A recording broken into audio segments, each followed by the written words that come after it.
आमतौर पर मतलब जितने कल से लेकर आज तक जितने एक्सपर्ट से बात हो रही है, सब ये बोल रहे हैं कि इस बजट के बाद है ना, फिक्स इनकम में डेट में पैसा लगाना थोड़ा अट्रैक्टिव हो गया। अब तो आप तो हार्डकोर इक्विटी वाले हैं, उसमें भी कभी कभार ही मतलब साल 2-4 साल में एक आध बार आप मंदी की बात करते हैं, बाकी तो हमेशा आपका चेहरा मुस्कुराता हुआ ही रहता है। तो अब क्या वाकई में आप ये सोचते हैं कि 8-9% का डेट में अच्छा सा रिटर्न आ जाए बुरा नहीं है इक्विटी में इतनी रिस्क ऊपर नीचे करके? मैं तो नहीं सोचूंगा, क्योंकि मैं डॉलर इन्वेस्टर हूँ। जी। मुझे लगता है कि 4% मेरे करेंसी में चले जाएंगे। हम्म। बट अभी कई बॉन्ड्स हैं हमारी अच्छी अच्छी इंडियन कंपनीज के, हम्म। जिसमें आपको एक साल में 25% भी मिल सकते हैं। मैं तो वो आज पर्सनली सोच रहा था लेने की एक आध। और तो इक्विटी इन्वेस्टमेंट बहुत है इंडिया में, बट कई बॉन्ड्स में अब 80 और 85 में मिल रहे हैं, जो आजकल न्यूज में है स्टॉक्स। जी। लेकिन जी। कोई लॉजिक नहीं है कि उनके आपको 100 नहीं मिलेंगे एक साल बाद, मतलब फेस वैल्यू वापस नहीं मिलेगी या प्रिंसिपल वापस नहीं मिलेगा। तो वो मुझे बड़े मेरे टाइप के लगते हैं आइडियाज। लेकिन सर कभी कभी ऐसा होता भी होगा आपके साथ कि भाई, एक तो मुझे अगर पर्सनल इन्वेस्टमेंट करना है तो ज्यादा किसी को जवाब नहीं देना, हाई रिस्क प्रोडक्ट भी मैं इन्वेस्ट कर सकता हूँ, और अगर एक पब्लिक मनी या फिर इन्वेस्टर्स का पैसा लगाएं तो थोड़ी कश्मकश रहती होगी, यार सेफ चलें।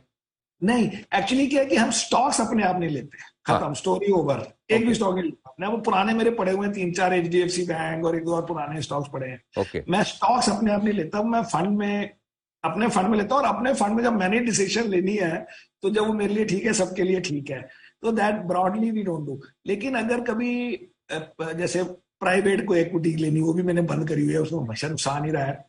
और ये कभी कभी ये डिस्ट्रेस डेट, जो मुझे लगता है कि डिस्ट्रेस इतना नहीं है, बिल्कुल भी नहीं है, वो तो हम फंड में वैसे भी नहीं लेते। हम्म। तो मेरे को लगता है कि हम, क्योंकि वैसे भी आपको पता है हमारी स्ट्रेटजी में हम 30-35 स्टॉक लेते हैं। हम्म। मैं कॉन्सेंट्रेशन तो ये नहीं मैं करता कि मैं फंड के लिए ऐसे कर रहा हूँ। हम्म। मुझे लगता है वही करेक्ट स्ट्रेटजी है। अगर हाँ। मैं अकेला होता और मेरा फंड नहीं होता, फिर भी मैं 30-35 स्टॉक ही लेता। हम्म।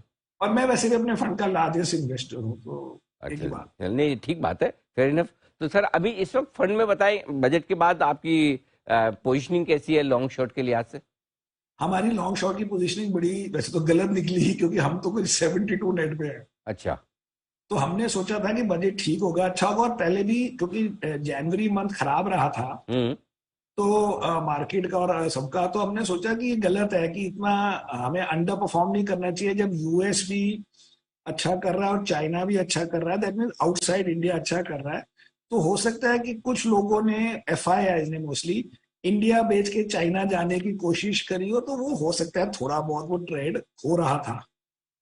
लेकिन बजट अच्छे होने के बाद कल की परफॉर्मेंस तो डिसअपॉइंटिंग थी, सारे स्टॉक गिर गए, हमारे बैंक्स वगैरह गिर गए। बट हमने मंडे को, that means one day before budget, हमने गुजरात अम्बुजा लिया था। ओके।